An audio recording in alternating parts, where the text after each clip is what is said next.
Welcome to another edition of One Take Only. I am George Phillips with oilpressure.com. We have my good friend John McClellan here, and this is a special episode. We also happen to have David Zaire, or some may know him as DZ, and David... DZ Ground Effects. DZ Ground Effects, excuse me. And David, I don't know if this is an honor or a disgrace for you. Well, I think we'll leave it to them to decide that. But, I think it's an honor for us. I am happy to be here. Yeah, we are honored to have you. This may not be anything that you ever want to put on your resume, but it's been a while since we've been here, and we've had a championship decided. We're what, about 3 weeks removed from the championship? Right. Any thoughts? I thought it was a great year. I enjoyed the year. I'm talking about the championship. Well, I'm talking about the year he also put in. You know that he was shooting himself in the foot. We're talking about, you know, Who? the champion. And that's who? Will Power. Okay. Anyway, Will Power, you know, for several races he would shoot himself in the foot. Yeah. And it looked like, you know, midway through the year, I thought, you know, he's just taking himself out of this thing. You are going to have to speak up because the camera's further away. Okay, well, anyway, I thought he was going to take himself out of it, but he didn't, and it was really good. I enjoyed his championship win, and I'm glad he got that settled. Now, Will Power needs to target winning an Indianapolis 500.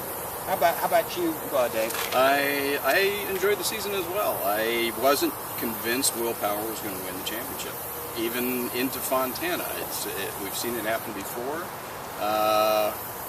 Once Celio had a little misfortune early in the race, so it was pretty well done. But honestly, I have to say I was kind of hoping it would be a little tighter towards the end of the race to determine the championship.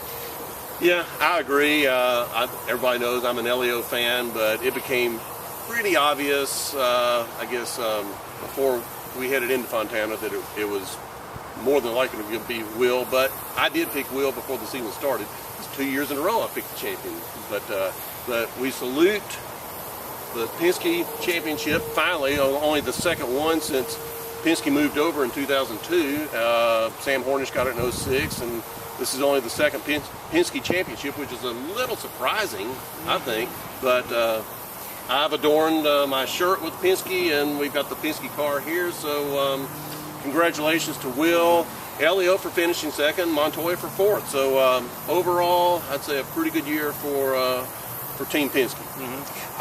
Penske, though, let's face it, they're all about the Indianapolis 500. Yeah, I think I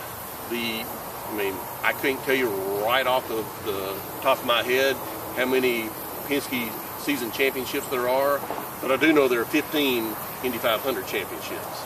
And I think just about every driver out there, if given the choice, do you want to have the championship or the Indy 500 trophy? I think most of them will take the Borg Warner. I do too. I think so. What about Tim Cedric? He worked his tail off this year too. What about it? Championship. Yeah. Okay. Well, I mean, the props. Okay. Good for him. Yeah. Don't you think there's a little competition in there between Penske and Cedric, you know, on race day? How about it, Dave? I would think so. I mean, you know, as a lot of employees of Penske are, they're very loyal and very dedicated, but I think race day comes and to some degree all bets are off, but I think that, as you mentioned, first, second, and fourth for the season this year, that is a testament to how well the team works together, and whoever wins it, great, but I think Roger Penske was very happy to win the championship for sure. And it did not hurt that Target Chip Ganassi sort of had a not so great year. Hey, what about disappointments? Were there any disappointments that got you guys? I think Ryan Hunter-Reay would have to. I mean, he obviously won the Indy 500. That was a high, but he also had several lows. I think one of his lows was at Long Beach when he made a boneheaded move and took out Newgarden. That was terrible. He had a couple of others too. I know he's your guy. You got a major man crush on him, but I would classify his season as. I think he would classify his season as disappointing. What about you, Dave? Hunter-Reay's season, definitely disappointing. I mean, after you come off the high of winning the Indy 500, you're kind of in a position to feel like you may be in the driver's seat for the championship after that. And he was. He left Indianapolis in first place. Yeah. Yeah. And after that, it kind of went rapidly downhill, unfortunately, and he was still kind of in it towards the end of the season, but not where he wanted to be, I imagine, following the Indy 500. Yeah, and I would say really the entire Andretti Autosport team was a disappointment. I mean, last year Hinchcliffe had 3 wins. He had 0 this year. He was a major disappointment, I think. And as we speak right now, he's still not solidified for 2015. That's going to be remedied. He is a great shoe. However, that really was, to me, I think one of the big disappointments was his season.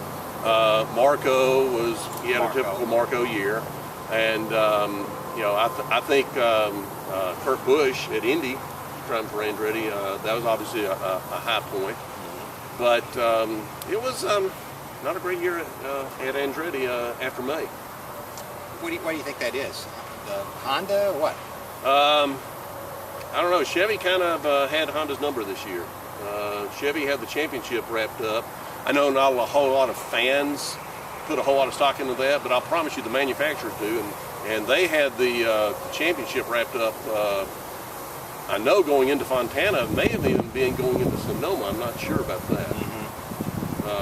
They had it pretty wrapped up a lot earlier. But I think they were a disappointment. I think towards the end, you know, Simon Pagenaud was in a position to where he still had an outside shot at the championship, and he had a disastrous finish to the season. But he's obviously still in play. I mean, he's been rumored everywhere from Penske, maybe possibly Briscoe's seat, Andretti. I think if I had to lay odds, my guess is still Andretti. What do y'all think? Do you think he'll definitely be gone? If you had a bet between gone or staying at Schmidt, I'd say he's gone. What do y'all think? I think Sam Schmidt's going to find a way to get him back one more time.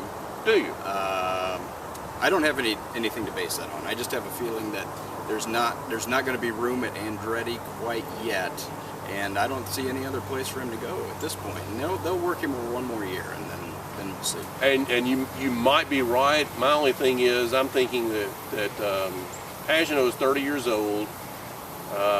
He's the hottest ticket going right now, and I think he's smart enough to realize that, you know, he could have a disastrous year next year at Schmidt, and because no disrespect to Sam Schmidt, but he can't pay him what the other teams can. So that's why I think that he will find a seat somewhere, even if some team has to create a seat for him.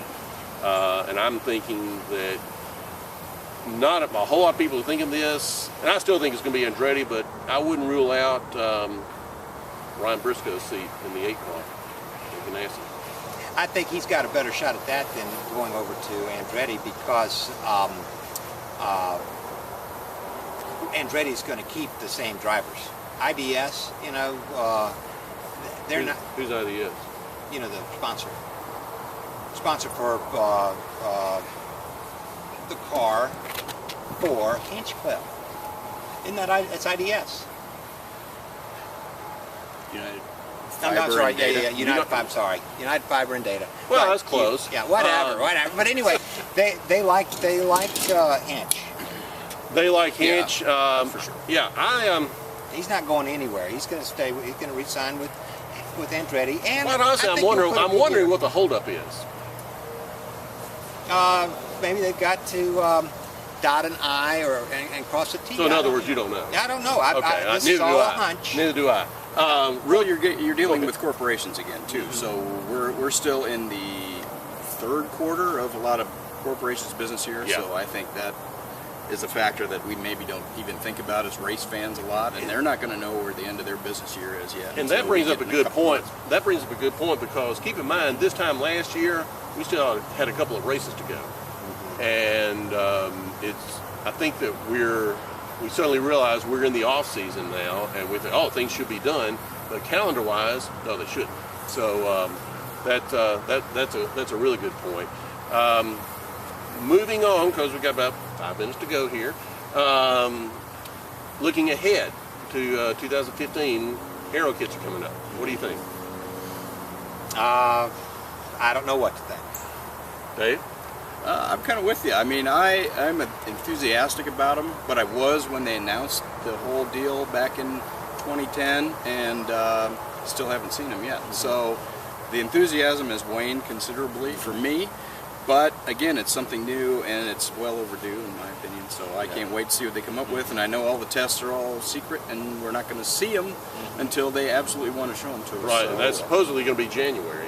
I'm very excited about them. I've been, I don't like the idea of a series where every car looks the same, and this is only going to give us 2 different looks. Now, one thing I've been wondering, and maybe y'all know this, I don't know, is does a team ever have the option to sticking with the Dallara?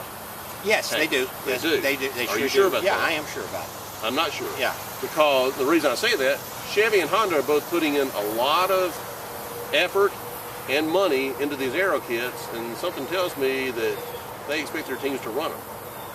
So I'm not 100% sure about that, but I'm thinking if I were a team, I'd at least like to have that option. If I find that if I'm a Chevy driver and they've got the good Chevy engine, but their aero kit's a dog, I'd like to have that option to go back to Dallara, but I don't know if that option's out there. I just don't know. So you're thinking that a Dale Coyne, he's got to have, the aero kit. Is that Dale Coyne? I mean Dale Coyne. I'm sorry. Okay. Dale Coyne has got to have, he's got to have the aero kit, right? Forced on. Yeah, I mean, I think that's my understanding from what I've read about it is like George was saying, if you wanted a Chevy motor, they're branding the aero kits as well, and that's you're going to have a Chevy aero kit. Now, personally, I'm not a big fan of that, but I understand why they're doing it. But again, that's why I'm sitting in the stands in the middle between me and George too. Yeah, in the back. I don't have a clue. that's why we have real jobs, and racing's our hobby. Right. Well, that brings up this one point. I've been thinking, I've enjoyed just the way the cars are right now for the racing. I do want to see difference and all that, and get away from the spec racing. Speaking of which, that Formula E, that was. I didn't like it at all. I found it painful to watch. What about you? I did not get a chance to watch it, Okay, but I well, watched the highlights. There weren't many. But it was a short video. We're old school. Really, all 3 of us are old school. But I think the younger demographic probably enjoyed it more so than ours. But I don't know if that's true either. but I think they at least look at it as something that has more potential than what we did. I don't. The next race is not until November. I don't even know where it is, but unless I'm just starving to watch racing by then, I'm not sure that I'll. It might be. Yeah, we may be. I'm not sure that I make it for. Dave, what do you think? I mean, just we got about a minute and a half to go here. Wow. This is your one shot. Hey, one take only. On your That's 15 right. minutes of fame here. That's right. That's right. I don't know. Off season is going to be long. That's going to be my issue as a fan, and so I am trying to pace myself with the enthusiasm for every little tidbit of information that comes out, what little there is. But I might have to just shelve it for a couple of months and get excited in January, February, and get real excited when they pack the planes for Brazil. Just watch football. But anyway, well, Dave was just happened to be in town this weekend. But when I saw him back in May, he even asked, "Can I be on a one take only?" So we made sure that we scheduled to do this weekend. But anyway, I think it's great having Dave here too. I do too. I have always been a fan of DZ Effects. Yeah, thank you very much, and one of these John. days, Speed Geek lives here, and we're going to get him on here one of these days. But anyway, John, you got any closing thoughts? Quickly? Well, yeah, I like that Brazil is now on board. Carry on with what Dave was talking about. It is going to be a long off season, and my enthusiasm. I don't Okay, want that's it to enough. wane. Okay, but anyway, for David Zare and John McClellan, I'm George Phillips with OilPressure.com. Thank you for watching.